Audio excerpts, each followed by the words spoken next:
Hi guys, I'm mostly just checking in, but there's a little blessing coming in today's church updates. So stay tuned for a very special segment after a few of these church announcements. Brent Friel brought us the message yesterday, an excellent lesson on being careful what you wish for, because you might get it and it might not be what you wanted. I'll link the service stream down below so you can check that out if you haven't already seen it. At about 7:30 in the morning yesterday, Cornerstone Vineyard called me up. They were planning an off-site baptism and picnic for yesterday. Well, the forecast called for 100% rain, so they pulled a quick audible, got all their stuff back into the sanctuary, and used our baptistry to bless those individuals for the morning. Pastor BZ, Brenda, and I stayed for that service, and it was really a beautiful time of testimony and music, and of course the baptisms themselves.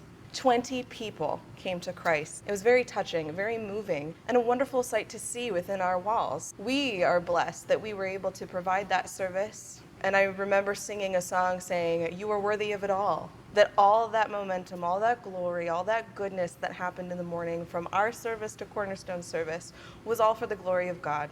That those are 20 more souls being rejoiced for in heaven. And we got to be a part of that. So I just lift all of that back up to God because it was for His sake and His good work. I'm going to put a link of their live stream in our description as well, just in case you want to go see. This Saturday, we're having another church campfire. That's going to be at 6 p.m. out in the woods. Please bring your lawn chairs, any snacks, hot dog forks, anything that you'd like to do or bring. And come for some fellowship, probably some song. Check back Wednesday for our midweek momentum with Pastor BZ. And of course, Friday for a devotional on learning how to hear when God is speaking to you. Now, many of you who have been around Shepherd's Heart for a while might even remember the installation of this beautiful stained glass window behind me. Some of you may not have even ever noticed it before. This sits over the double doors from the inside of the sanctuary going back outside. Or if you have noticed it, maybe you didn't know that it was dedicated in memory to someone who we lost long ago from our congregation. Well, today I'd like to bring it back to our attention, but I'm going to let our good friends, Ron and Jan Nicodemus, share their testimony with you themselves. Enjoy. Yes, good morning. We are Ron and Jan Nicodemus. We have been lifelong members of the Church of the Brethren, and Jan's father, Charles Stouter, came to my home church, which was actually the second Church of the Brethren. In South Bend. In South Bend, and that introduced us to a lifelong journey together. I think we will have been together 58 years, so it's a long time. Someone asked me, well, what is it that has allowed you to stay together 58 years? And my answer is always, you have to be a good forgiver. Because if you can't be a forgiver, it won't last 58 years. And she's had a lot of things to forgive, I'll tell you. Yes, and we were members actually here Oh, at the right. Osceola Church for 45 years, so Yeah. a long time. A long time, so we have a lot We of have a lot of love for this congregation. a lot of great memories. We're here today to talk a little bit about our beloved daughter, Taryn Lene Nicodemus, the beautiful memorial that we have put here at the church to remember her. So I'll ask Jan to begin a little bit more and talk about Taryn. Taryn was actually the baby of our family. She was 6 and 8 years younger than her siblings, Terrell and Tricia, who probably thought she was a bit spoiled, which she probably was. And although she had a slow start in life, she had a very low birth weight, she had an allergy to milk, she was very slow to crawl, very slow to walk, but by the age of 2, she had reached her development was on target with other 2-year-old children. Taryn had a big heart, a big smile, and a contagious laugh. She was strong-willed and a definite leader. She loved to sing. She was a part of the chamber choir at Penn High School, and then once she went to Manchester College, she was a part of the a cappella choir, and their performing choir was called the Entertainers, and she was a part of that choir as well. She also especially loved children, and during her college breaks, she worked at the Children's Center of the First Presbyterian Church in South Bend. She was looking forward to her student teaching and becoming an elementary teacher.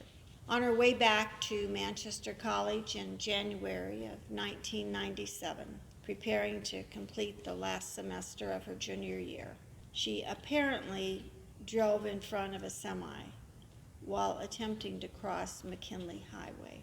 This, of course, was life-altering, devastating. Our family had been a part of the Osceola congregation for 32 years at the time of her death. She loved the church, she loved the youth group. She particularly loved being a part of several musicals that the youth presented at that time under Donna Hipsher's leadership. I can still hear her singing the song, Friends.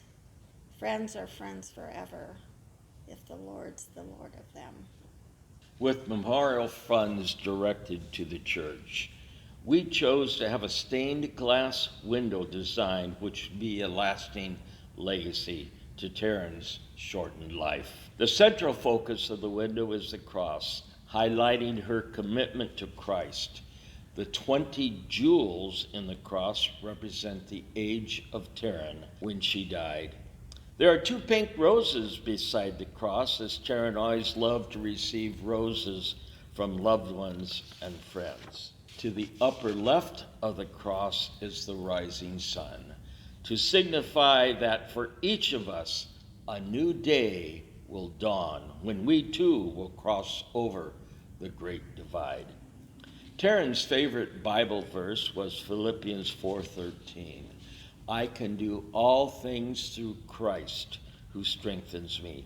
Taryn was outgoing, a leader, a peacemaker among her friends. She relied on the truth of this verse with each new challenge she faced. The angel represents Taryn as our heavenly daughter.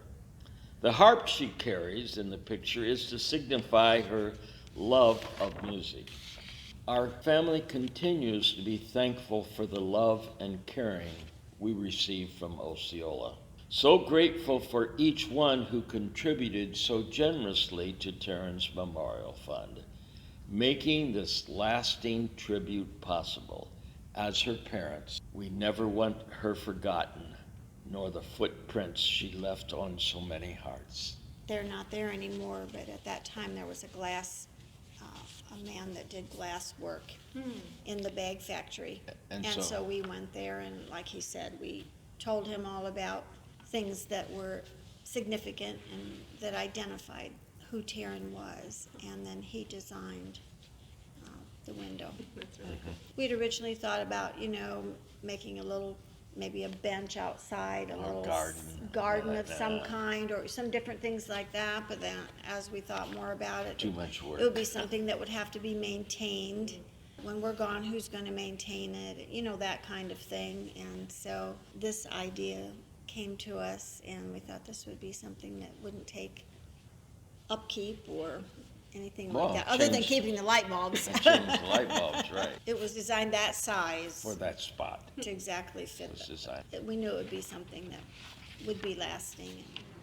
Thank you, Ron and Jan, for sharing your story, Taryn's story, for being our brothers and sister all these years, and blessing us with this beautiful piece of art to honor your daughter, but also remind us that we too can do all things through Christ who strengthens us. Have a great day, a great week. Stay safe, and I'll see you on the next one. Bye-bye.